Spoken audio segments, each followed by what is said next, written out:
I want us to succeed in this very historic and dramatic task. And we have a lot of tools. We have everything in our hands. I mean, we as the free world, to win in this righteous fight, to stop Russia's war, to deter Russians, and actually to restore the global order. Welcome then to the program, Arseny Yatsenyuk, the former Prime Minister of Ukraine. Welcome back to the program, Arseny. Good evening, John. Thanks for having me. You're very welcome. Now, do tell me that the NATO meeting, the latest NATO meeting going on in Brussels involving those foreign ministers, what are you hoping to emerge from that? Frankly, not too much. So I believe that maybe we can get some kind of deliverable out of the Hague meeting, but the question is that signals are not as good as Secretary Rubio tried to explain to all of us. Too good to be true, that everything is so fine and no hysteria is needed. Look, we expect that on the 11th of April, a Ramstein group meeting is to be held in Germany, and that's for the first time. I want to reiterate once again, for the first time, when the U.S. Secretary of Defense is to skip this meeting. So it sends very bad signals, and I still do believe that NATO is to survive, and I still do believe that everyone in NATO, including the United States as the key ally of Ukraine, at least the strongest in the past tense ally, and I hope in the future, clearly understand that this is the global conflict, that everyone is to support Ukraine and that Americans will not abandon us. But once again, go ahead.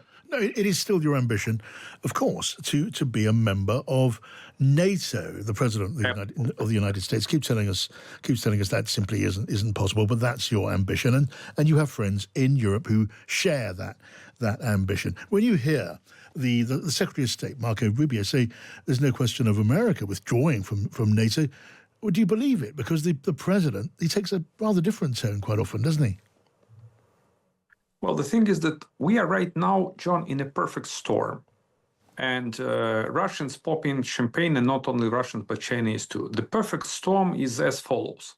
Look, we have the strongest military alliance on Earth. And within this alliance, military alliance, the key pillar of this alliance, or the key ally of this alliance, is the United States, decided to wage the war against the members of this alliance, because you can't have military union without an economic one. That's the way it works. And let me remind you, and that's the reason why NATO emerged as the outcome of the Marshall Plan. And that's the reason why Americans realized after the World War II that you can't get prosperous and flourished states in Europe without the security guarantees.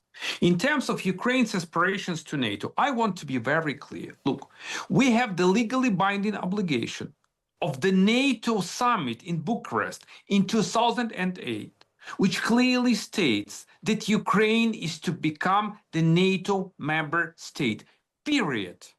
At that particular historical juncture, we are facing some hurdles, and I do understand it. But the key question for Ukrainian people is how to survive, how to save Ukrainian state. And the next step would be to join NATO. And it's in the clear interest of the United States. So let me quote myself again, okay?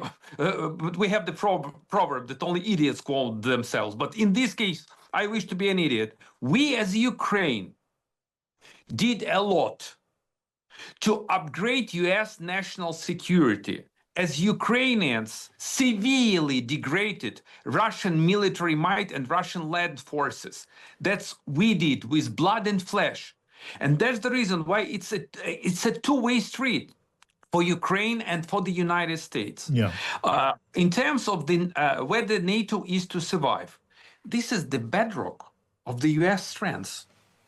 And I can hardly imagine how the U.S. administration is to dismantle this kind of base, of this kind of bedrock of the power, of the enormous power of the United States.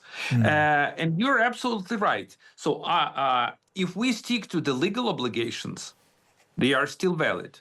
But it's all about the will of the President of the United States. And let me remind you, the Secretary of State Rubio, he in 2000 and 23, if I'm not sure whether it's true, but whether I'm correct, he co-sponsored a Senate legislation that actually urged the president to have consultations with the Senate over any issue of withdrawal from NATO. So this piece of legislation actually banned any kind of unilateral decision of the US president to withdraw from NATO. So he is a strong transatlantic pro-NATO guy. So he has to stick to these values. Right. So while that's the case then, Arseny, while America continues to be a member of NATO, it's just the rules of NATO, as you know very, very well. It's the rules of NATO that any individual member can veto a new member joining NATO.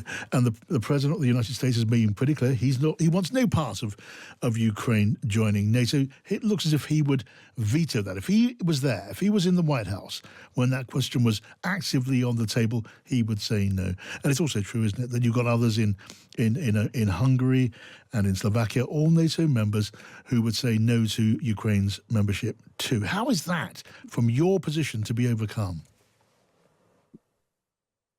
Let me sequence these events. Yeah. So the most important, the crucial, outstanding, and existential issue right now, John, is how to save Ukrainian state, how to save Ukrainian people, yes, how to stop the war, and how to deter Russians. So, I want us to succeed in this very historic and dramatic task. And we have a lot of tools. We have everything in our hands. I mean, we as the free world, to win in this righteous fight, to stop Russia's war, to deter Russians, and actually to restore the global order. So it all depends on the political will, mainly of the United States and honorable President Trump. Yeah. So as of now, war criminal Putin, he is constantly outplaying President Trump. And I strongly believe that Trump is not happy with this. Yeah. At least he has to realize that Putin wants actually to outplay, to deceive him, and then to cheat on him. Yeah. Well, I mean, President Trump, Arseny, made it very clear a few days ago that he was not at all happy with Vladimir Putin, said he was angry with Vladimir Putin. He said if he considered the Russian leader was obstructing progress towards a ceasefire, well, then he'd be looking at pretty strong sanctions, including sanctioning the sale of Russian oil. But he has not taken that step. Did you take that threat seriously? Do you think he will do that he would take that step? Well, frankly speaking, nobody cares whether I take it seriously or not. I'm just curious. I'm curious about your approach. John, let me answer the question. But what I care about is whether war criminal Putin cares about the words of President Trump. Because some folks in Kremlin can say, look, he is barking, he's not biting. And look, Putin sent his so-called envoy or another FSB operative to Moscow right now. And he made a number of announcements that the US and Russia is to reestablish and to realign its relationship. So, and it once again sends a bad signal, because President Trump urged Russia to impose a temporary ceasefire. What happened in the end?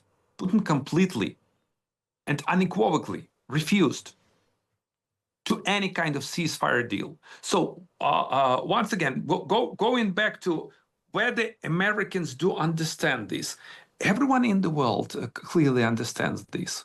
Everyone. So, and whether President Trump is ready to impose, he has a lot of tools in his hands. Yeah. So he can impose an additional sanctions. He can impose secondary sanctions. And as today he waged one of the biggest trade wars of this century, let me remind you that there is no Russia in the list who actually is to pay 10 or 100% on any kind of goods that is imported to the United States. Russia is out of the list. Yes, we can find an explanation that due to the fact that there is an executive order that imposed sanctions on Russia, so there is no need to include Russia in this list.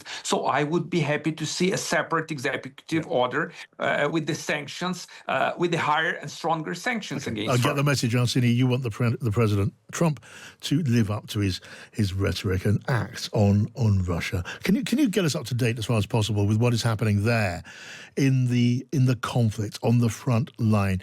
We have just seen the news, haven't we, that Russia is preparing another major mobilization of men and resources for the war.